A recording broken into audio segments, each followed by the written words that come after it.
Come on. Swallow it. Swallow it, bitch. Swallow up.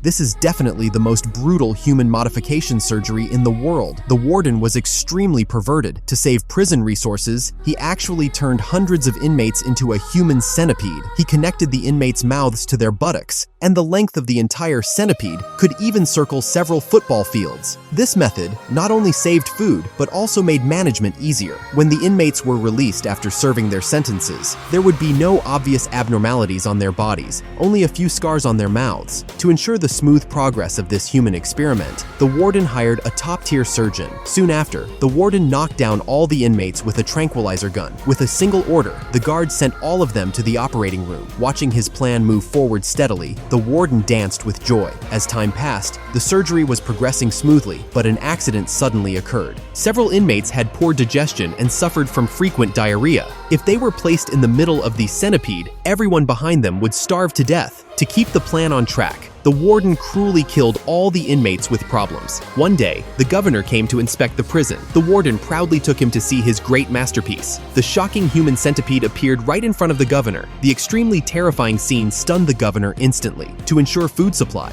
they specifically placed an obese inmate at the very front. The food was eaten by the first person, and the nutrients were circulated all the way to the last person, forming a complete chain. But this was only the beginning. The perverted warden had an even more perfect plan, designed specifically for the death row inmates in the prison. He would cut off the death row inmates' hands and feet, then connect them together, even forming a closed loop. This way, no food would be needed, and a human perpetual motion machine could be created. After the tour, the confident warden had expected praise from the governor, but instead, the governor flew into a rage, yelling that he was a heartless beast. Then he turned around and stormed off. The governor's words dealt a heavy blow to the warden. He pulled out a gun and pointed it at his secretary. Just then, the governor suddenly turned back. After a moment of thinking, he actually began to praise the warden's plan as very perfect. Upon hearing the governor's words, the warden was overwhelmed with excitement. He hugged his secretary tightly, but in the next second, he raised the gun again and pointed it at the secretary's head.